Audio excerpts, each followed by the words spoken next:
10वीं क्लास के विद्यार्थी ध्यान दें, हम पढ़ रहे हैं chapter number 5 the 100 dresses part 1। जो मैंने पिछली क्लास में पढ़ाया था उसमें बताया था कि पैगी वास्तव में क्रूअल नहीं है, और पैगी को पता समझ में पता होता कि ये जो वो कर रही है वांडा के साथ वो क्रूअल है या गलत है, तो वो ऐसा ना करती, लेकिन इसको इसकी कोई जानकारी नहीं थी। और मैडी की जहाँ तक बात है यहाँ से पढ़ेंगे। एज फॉर मैडी, क्या बंद करी खड़ी है ना। एज फॉर मैडी, जहाँ तक मैडी की बात है, this business of asking Wanda every day how many dresses and how many hats and how many this and how many that she had was boring her. ये जो काम धंधा था, बिजनेस था, जो एक्टिविटी थी वांडा से पूछने की प्रत्येक दिन कि उसके पास कितनी ड्रेस हैं, कितने हैट हैं, कितनी ये चीज़ है, कितनी वो चीज़ है, ये सब बॉदरिंग हर, मैडी को बॉदर कर रहा था, परेशान कर रहा था, उसे मज़ा नहीं आ रहा था। मैडी वॉज पुअर हरसेल्फ, क्योंकि मैडी खुद भी गरीब थी। सी यूजुअली वोर somebody's hand me down clothes, उधार मांगे हुए, उतरन। वह खुद भी प्राय किसी के उतारे हुए कपड़े पहनती थी। Thank goodness she did not live up on Boggins Heights. शुक्रिया भगवान का, शुक्र की बात है कि वह बॉगिंस हाइट्स पर नहीं रहती, और ना he have a funny name, उसका मजाकिया नाम नहीं है, नहीं तो उसके साथ भी वही दुर्गति होती जो वांडा की हो रही।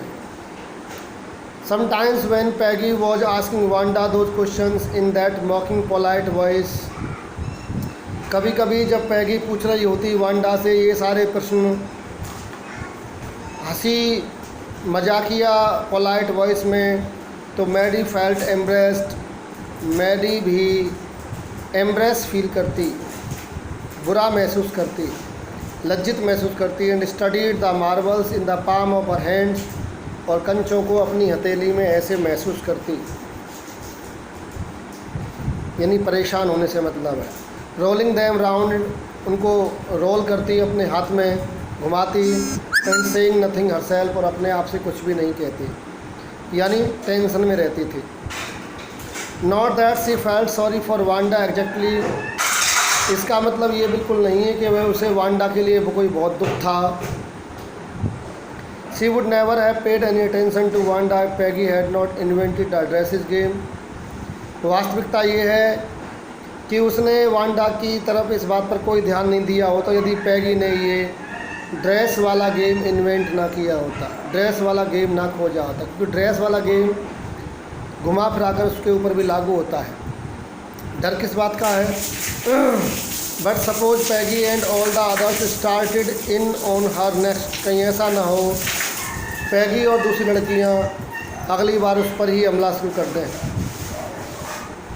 ये बात ठीक है। She was not as poor as Wanda, पर शायद वह इतनी गरीब नहीं है जितनी कि वांडा है, लेकिन वास्तविकता ये है बट सी वॉज पुअर, है तो वो गरीब। Of course she would have more sense than to say she had 100 dresses, ये बात भी सही है, उसमें इतना सेंस तो है कि वो इस प्रकार की बात नहीं कहेगी जैसी वांडा कहती है कि मेरे पास 100 ड्रेसेज हैं। Still she would not like for them to begin on her, फिर भी वह नहीं चाहती कि बाकी लड़कियां उसके साथ ये मजाक शुरू करें। She wished Peggy would stop teasing Wanda Petronski, वह चाहती है कि पैगी वांडा पेट्रोन्स्की को चिढ़ाना, मजाक करना बंद कर दे। Today even though they had been late to school, आज वो यद्यपि स्कूल के लिए पहले से ही लेट थे। Maddie was glad she had not had to make fun of Wanda, लेकिन खुशी की बात ये है कम से कम आज तो मैडी को शामिल नहीं होना पड़ेगा उस मजाक में जो वांडा के साथ किया जाता है। सी वर्कड हर अर्थमेटिक प्रॉब्लम्स एब्सेंट माइंडेडली, वह अपने अंकगणित की समस्याओं को सॉल्व कर रही थी, लेकिन उसका माइंड नहीं लग रहा था, मन नहीं लग रहा था। एब्सेंट माइंडेडली, बिना दिमाग के। 8 times 8 लेट्स सी, हिसाब लगा रही है। 8 times 8 मैथ की क्वेश्चन कर रही है। She had the nerve to write Peggy a note, काश उसमें इतनी हिम्मत होती, नर्व का मतलब यहाँ पर साहस, वह इच्छा जाहिर करती है, काश उसमें इतनी ताकत होती, इतना साहस होता, इतना नर्व होता कि वह पैगी को एक नोट ही लिख पाती। और उस नोट में ये कह पाती, hey Peg let's stop asking Wanda how many dresses she has. अरे पैग सुनो, इस खेल को हम बंद कर देते हैं जब वो ये पूछते हैं कि वांडा से कि उसके पास कितनी ड्रेसेज हैं, लेकिन इतनी हिम्मत उसमें है नहीं। वैन सी फिनिश अर्थमेटिक, जब उसने अपनी अर्थमेटिक की प्रॉब्लम पूरी कर ली, she did start a note to Peggy, उसने पैगी के नाम हिम्मत जुटाकर एक नोट लिखना शुरू कर दिया। सडनली सी पोज, लेकिन अचानक ही वह रुक गई लिखते ही, शुरू होते ही। एंड सडर्ड, और कांप उठी। क्यों कांप उठी, क्यों रुक गई? She pictured herself in the school yard, उसने कल्पना की, उसके दिमाग में आया कि अगर उसने ये नोट लिखा तो उसके साथ क्या हो सकता है। वह खुद वह अपने स्कूल के आंगन में खड़ी हुई है। A new target for Peggy and the girls, और वो खुद टारगेट बन गई है पैगी का और दूसरी लड़कियों का। पैगी माइट आस्क हर, उसे ऐसा लग रहा है कि पैगी उससे पूछेगी where she got the dress that she had on, वह ड्रेस उसे कहाँ से मिली जो उसने पहन रखी है। And Maddie would have to say it was one of Peggy's old ones, और मैगी को ये बात कहनी ही पड़ेगी मजबूरी में कि ये तो पैगी की ही एक पुरानी ड्रेस है। That Maddie's mother had tried to disguise, जो मैडी की मदर ने इस प्रकार से कर दिया कि वो छुप जाए, डिस्गाइज हो जाए। विद न्यू ट्रिमिंग्स, नई काट छाँट कर दी है, ट्रिमिंग्स माने काट छाँट। So no one in room 13 would recognize it, ताकि रूम 13 में उसी क्लास में कोई भी उसे पहचान ना सके। If only Peggy would decide of her own accord to stop having fun with Wanda, काश पैगी खुद ही ये डिसाइड कर ले, अपनी मर्ज़ी से ही डिसाइड कर ले कि वह वांडा का मजाक नहीं उड़ाएगी। Oh well, Maddie ran her hand through her short blondie hair as though to push the uncomfortable thoughts away. Oh well कह के मैडी ने अपने हाथ अपने घुंघराले बालों में घुमाए, इस प्रकार से ऐसे किए, अपने बालों को ऐसे किया ताकि ऐसा करके वो ऐसा लगता है कि वो बुरे विचारों को अपने दिमाग से निकाल देना चाहती है, अनकम्फर्टेबल थॉट्स को वो पुश कर देना चाहती है। व्हाट डिफरेंस डिड इट में, क्या फ़र्क पड़ता है। Slowly Maddie tore into bits the note, उसके पत्र लिखने से कोई फ़ायदा भी नहीं होगा, इसलिए उसने नोट को टुकड़े टुकड़े फाड़ दिया। सी हैड स्टार्टेड, जो उसने शुरू किया था। She was Peggy's best friend, वह तो पैगी की बेस्ट फ्रेंड है। And Peggy was the best liked girl in the whole room, और पैगी वो लड़की है जिसे कमरा नंबर 13 में सबसे ज़्यादा पसंद किया जाता है, प्रसिद्ध है। Peggy could not possible do anything that was really wrong, she thought, उसने सोचा पैगी उसके साथ ऐसा कुछ भी नहीं कर सकती जो गलत हो, वो तो उसकी दोस्त है। एज फॉर वांडा, जहाँ तक वांडा की बात है, she was just some girl who lived up वॉकिंग्स हाइट्स, वो ऐसी लड़की है जो गरीबों की बस्ती वॉकिंग्स हाइट्स में रहती है। Stood alone in the school yard, अकेले आंगन में खड़ी रहती है। She scarcely ever said anything to anybody, मुश्किल से ही कभी किसी कुछ कहती है, बात करती है। The only time she talked was in the school yard about 100 dresses, एकमात्र समय जब वह बात करती है तो वो स्कूल के आंगन में खड़ी होकर अपनी 100 ड्रेसेस के बारे में बात करती है। मैडी रिमेंबर्ड, मैडी को याद आता है कि किस प्रकार से हर टेलिंग वांडा ने उसे बताया था about one of her dresses, अपनी ड्रेसों में से एक ड्रेस के बारे में। Pale blue with colour trimmings, बताया था कि उसके पास पेल ब्लू कलर की एक ड्रेस है जिसमें रंग बिरंगी नीचे ट्रिमिंग्स हो रही हैं, डिजाइन हो रही हैं, काट छाँट हो रही हैं।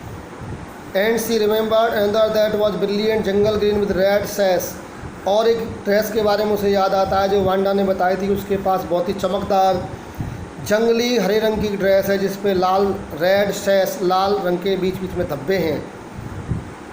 You would look like a Christmas tree in that, तुम उसमें एक क्रिसमस ट्री के समान दिखाई दोगी। The girls had said in pretended admiration, लड़कियों ने मजाक बनाने के लिए उसके बहाना करते हुए प्रशंसा में कहा था कि तुम उसमें क्रिसमस ट्री की तरह दिखाई दोगी। जब वांडा लड़कियों को बता रही थी इस ड्रेस के बारे में, उसके पास 2 ड्रेस हैं, तब लड़कियां उसका मजाक बना रही थी कि तुम इसमें क्रिसमस के पेड़ की तरह दिखाई दोगी। Thinking about Wanda 100 dresses all lined up in the closet, जब वह वांडा के बारे में सोचती है और उसकी उन ड्रेसों के बारे में सोचती है जो 100 ड्रेसेज जो बताती रहती है कि उसकी अलमारी में रखी हुई हैं, लाइन लगी हुई है। Maddie began to wonder who was going to win the drawing and colour contest, तभी मैडी ने सोचना शुरू कर दिया कि जो आने वाला कंपटीशन है, कॉन्टेक्स्ट है, ड्राइंग का कलर का, उसे कौन जीतने वाला है। दिमाग में आइडिया आया फॉर गर्ल्स, जहाँ तक लड़कियों के कंपटीशन की बात है। This contest consisted of designing dresses, ये जो कॉन्टेस्ट होने वाला लड़कियों के लिए, इसमें क्या करना है, लड़कियों वाले कॉन्टेस्ट में लड़कियों को अपनी ड्रेस डिज़ाइन करनी है। एंड फॉर बॉयज़, और जहाँ तक लड़कों की बात है, ऑफ डिजाइनिंग मोटर बोट्स, उन्हें मोटर गाड़ी डिज़ाइन करनी है। Probably Peggy would win the girls medal, संभवतः पैगी ही लड़कियों का मेडल जीतेगी। क्यों? Peggy drew better than anyone else in the room, Peggy ही सबसे अच्छी ड्राइंग्स करती है उस कमरे के हिसाब से।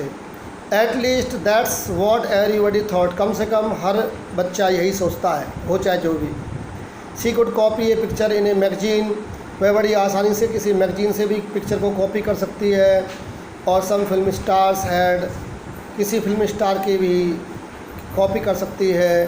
सो that you could almost tell who it was, तुम आसानी से बता सकते हो कि कौन जीतेगा। Oh Maddie was sure Peggy would win, बड़ी आसानी से मैडी को विश्वास था कि पैगी ही जीतेगी। Well tomorrow the teacher was going to announce the winners, जो भी हो कल तो अनाउंस कर ही देंगे टीचर कि विनर कौन है। देन दे वुड नो, तो सब जान जाएंगे कौन जीतेगा। The next day it was drizzling, अगला दिन की बात है जब ड्रिजलिंग हो रही थी, बूंदाबांदी हो रही थी। Maddie and Peggy hurried to school under Peggy's umbrella, Maddie और पैगी दोनों जल्दी से स्कूल पहुँचे पैगी की अम्ब्रेला की सहायता से। Naturally on a day like this, स्वाभाविक रूप से इस प्रकार के दिन, बारिश हो रही है ऐसे दिन, they did not wait for Wanda Petronski on the corner of the Oliver Street, आज उन्होंने उस गली में वांडा का इंतज़ार नहीं किया जिस गली का नाम है ओलिवर स्ट्रीट। ये वो गली है, the street that far far away under the rail road tracks, ये वो गली है जो बहुत दूर दूर रेल रोड के जो ट्रैक्स हैं, रेलवे लाइन जहाँ से गुजरती है वहाँ पर, अप द हिल जो पहाड़ियों की तरफ है, लेड टू वॉगिंग हाइट्स, यही वो रास्ता है, यही वो गली है जो वॉगिंग हाइट्स पर जाती है। वॉगिंग हाइट्स जहाँ पर वांडा जैसे गरीब बच्चे रहते हैं। Anyway they were not taking chances on being late today, और आज तो वो कोई चांस लेना नहीं चाहते लेट होने का दोनों लड़कियाँ। बिकॉज क्यों, टुडे वॉज इम्पॉर्टेंट, आज बहुत इंपॉर्टेंट दिन है, विनर्स का अनाउंसमेंट होना है, इसलिए उन्होंने वांडा का इंतजार उस गली के कोने पर नहीं किया। आप देखते हैं विनर कौन बनेगा, वीडियो को रोक रोक कर देखें तो समझ में आएगा। क्लास जैसा शायद ना आए, फिर भी आप इसकी सहायता लें और जहाँ तक पढ़ा दिया वहाँ पर निशान लगाएं। Thank you.